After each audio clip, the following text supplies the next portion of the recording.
স্মৃতিটুকু রয়ে যাক। আড়াই মাসেই থামল দুর্গামণি ও বাঘমামার সফর। শেষ দিনেই শুট হতেই মন খারাপ অভিনেতাদের। Hi everyone, welcome back to my channel Anjana Banerjee vlogs. বন্ধুরা, তোমাদের সকলকে আমার এই ছোট্ট ইউটিউব চ্যানেলে স্বাগত জানাই। গত মার্চ মাসে শুরু হয়েছিল দুর্গামণি ও বাঘমামা ধারাবাহিকটি। মাত্র আড়াই মাসের মধ্যেই বন্ধ হচ্ছে এই মেগা। খবর আগেই রটেছিল। আমি একটি ভিডিও এনেছিলাম তোমাদের সামনে কয়েকদিন আগে এই বিষয়ে। তবে এদিন শুটিংয়ের শেষ দিনের ছবি পোস্ট করল এই ধারাবাহিকের টায়ার অর্থাৎ প্রেয়সী। শিশুকেন্দ্রিক এই মেগা শেষ হতেই মন খারাপ দর্শক ও অভিনেতাদের। এদিন এই ধারাবাহিকের শুটিং শেষ হওয়ার পর গোটা টিমের একটি ছবি পোস্ট করেন প্রেয়সী বসু। ছবিতে দেখা যাচ্ছে মানালির কোলে বসে আছে রাধিকা, কন্যাকুমারীর কোলে প্রেয়সী। রয়েছেন সৌম্য সহ টিমের বাকিরা। এই ছবিটি পোস্ট করে এই শিশুশিল্পী লেখে, স্মৃতিটুকু রয়ে যায়। প্রসঙ্গত, কিছুদিন আগেই দুর্গামণি ও বাঘমামায় এন্ট্রি হয়েছিল প্রেয়সীর।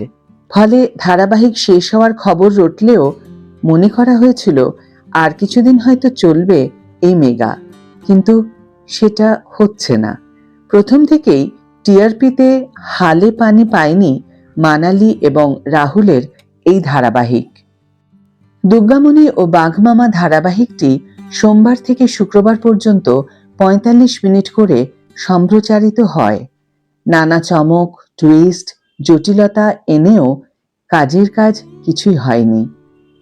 এই ধারাবাহিকের বিপরীতে থাকা স্টার জলসার অনুরাগের ছোঁয়া এবং রোশনাই ধারাবাহিকের প্রথম ১৫ মিনিট টিআরপিতে তুলনামূলক অনেক ভালো ফল করেছে।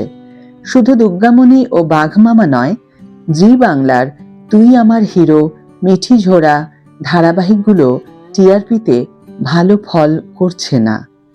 এদিকে একগুচ্ছ নতুন মেগার ঘোষণা করে রেখেছে চ্যানেল।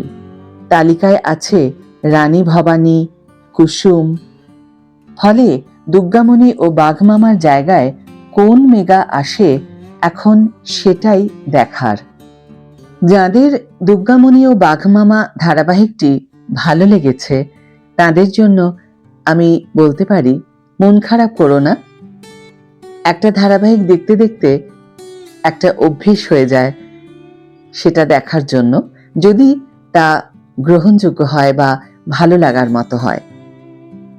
কিন্তু শেষ তো সবকিছুরই হবে কোনো না কোনো একটা সময়।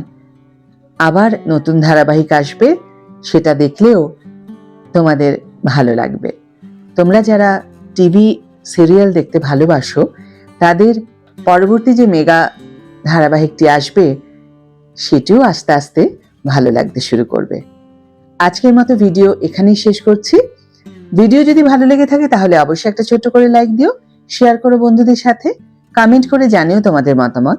যারা এখনো আমার চ্যানেলটিকে সাবস্ক্রাইব করোনি তারা অবশ্যই চ্যানেলটিকে সাবস্ক্রাইব করে আমার পাশে থেকো। আর যারা অলরেডি সাবস্ক্রাইব করে দিয়েছো তাদের জন্য আমার অনেক ভালোবাসা এবং অনেক ধন্যবাদ। আজ তাহলে বিদায় বন্ধু, দেখা হবে পরের ভিডিওতে। ভালো থেকো, সুস্থ থেকো, সঙ্গে থেকো।